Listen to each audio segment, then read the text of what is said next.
Komplit semuanya. Komplit ya Pak? Komplit. Ada tali bungkus buat bungkusnya. Oh, tali buat ikat pocongnya ya. Itu satu apa dua itu? Ini buat buah. Itu dua orang. Dua orang. Adapun kalau pelaksananya yang satunya nggak hadir siapapun, ya tetap kita laksanakan. Gitu. Kita laksanakan. Itu baunya juga ada ya Pak. Iya, aduh. Udah bau mayit. Saka Tatal dan kuasa hukumnya menantang Ibtu Rudiana ya? Iya. Untuk melakukan Menerima tantangan. ya sumpah Pocong. sumpah pocong dan banyucis. Sumpah Banyucis. Sumpah banyucis, oke. Sumpahnya harus jelas nih. Apa nih? Kemarin kan Ibtu Rudiana bilang dia berani bersumpah beserta keturunannya bahwa yang meninggal adalah benar anaknya. Tapi konteks yang dimaksud bukan itu. Saka Tatal sumpahnya apa? Sumpahnya apa? Jadi sumpah Saka ini bukan pelakunya. Jadi kejadian di tahun 2016 pembunuhan Eki dan Vina itu Saka tidak ada kaitannya. Jadi Oke, Saka ini berani bersumpah. berani. Berani bersumpah. Nah, kalau untuk Ibtu Rudiana harus berani bersumpah bahwa Berani nggak dia bersumpah bahwa dia tidak merekayasa dan dia tidak menyiksa mereka? Ya. Itu yang utama. iya.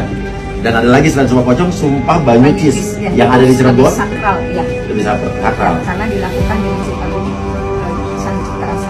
Oke, biasanya hari Jumat ya. Ya. Rudiana katanya bersedia bersumpah, termasuk sumpah pocong.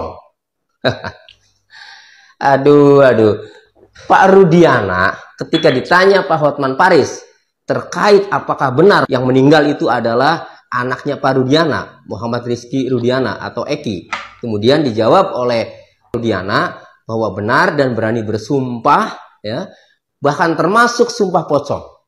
Saya menilai ini strategi Rudiana untuk meyakinkan publik sumpah pocong itu. Jadi kalau Rudiana mengatakan berani sumpah pocong, nanti kan publik menilai, kan, wah ini sumpah pocong aja berani nih, kan, Rudiana.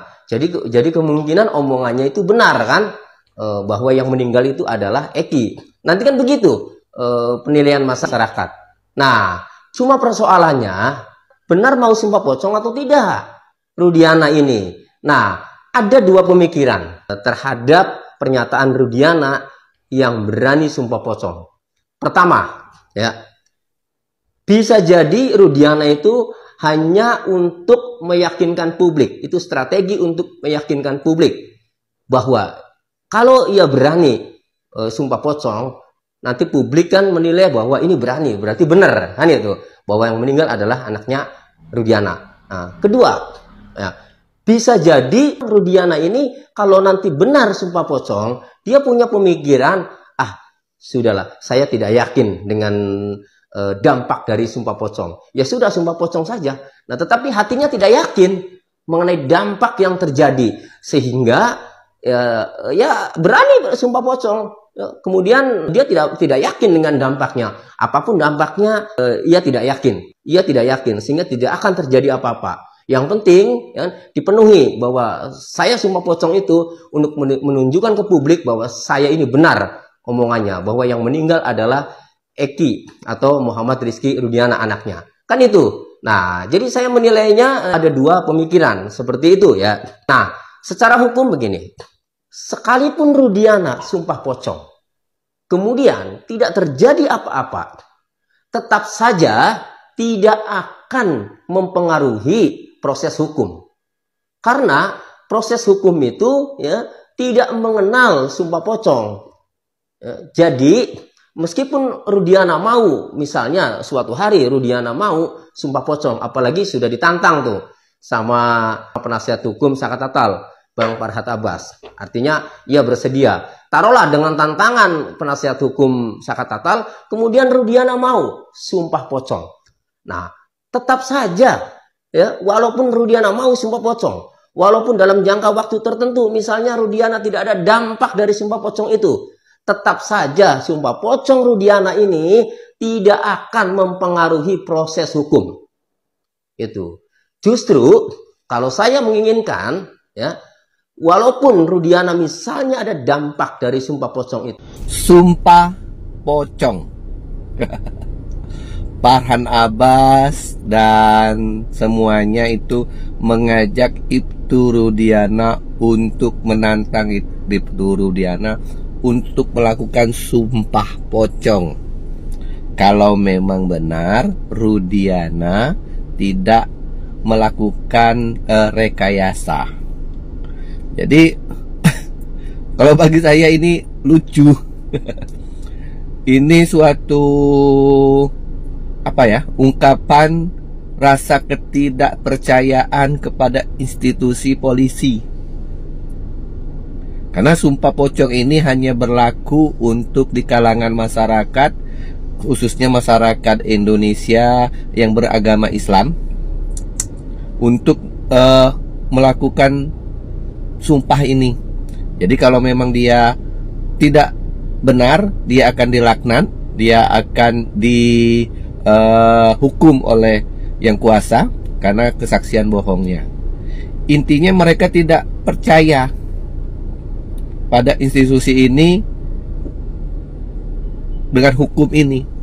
Jadi jalan pilihannya yaitu sumpah pocong.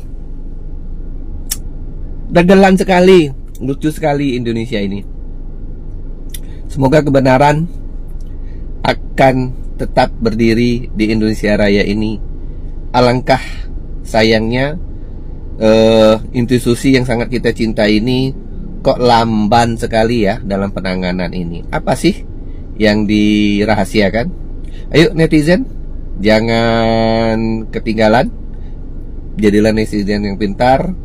Yuk kita kawal terus hingga kasus ini benar-benar tercapainya suatu keadilan bagi semuanya. Oke. Ada yang terbaru ya, ada yang terbaru ini sumpah pocong. Padahal mereka itu dulu mau daftar yang namanya kepolisian itu ya, disumpah di atas Al-Quran ya, atas nama Allah ya, itu sumpah jabatan mereka itu. Nah, ketika kesandung kasus ya ada sumpah pocong gini hari gitu loh, ada sumpah pocong. Nah, pocong bisa apa sih? Cuma bisanya lompat-lompat, tuli pula kan karena disumpel sama kapas. Ya, apanya yang fitnah? Nggak fitnah ini. Kamu itu jangan tolol jadi orang ya. Ya, jangan tolol jadi orang. Ya, makin kamu menyimak ini, makin pintar, cerdas. Jadi otakmu jangan beku selama 8 tahun. Ya, 8 tahun kamu dibodohi, mau aja disumpahin pocong pula. Pocong bisa apa? Karena apa sumpah pocong itu? Karena kasus ini didapat dari pocong, ya kan?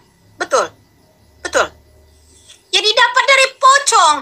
Ya coba kalau pocong itu nggak merekayasa, ya kan?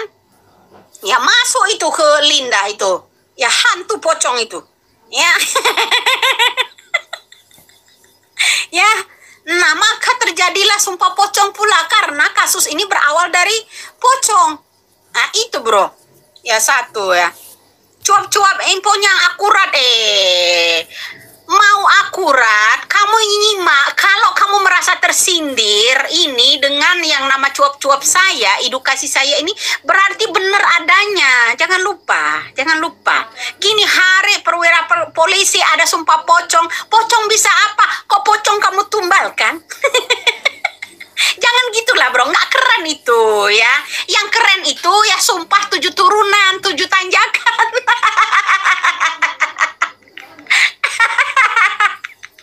Ya. Belum keren itu bro ya. Ya sumpah yang lebih keren lagi itu yang sumpahnya 7 tanjakan, 7 turunannya. Naik turun 7 kali ya. Ya benar ya. Ya ya gini ya, dia bilang ya sumpah pocong ya. Pocong bisa apa ya? Seorang perwira polisi loh pakai sumpah pocong gini hari ya. Nah kemudian sumpah 7 turunan ya, 7 tanjakan ya kan, begitu bro ya. Biar keluarga saya mati semua. Jangan salah kalau dia udah berkata seperti itu, yang mati bukan keluarga tapi orang lain ya kalau 7 turunannya. Nah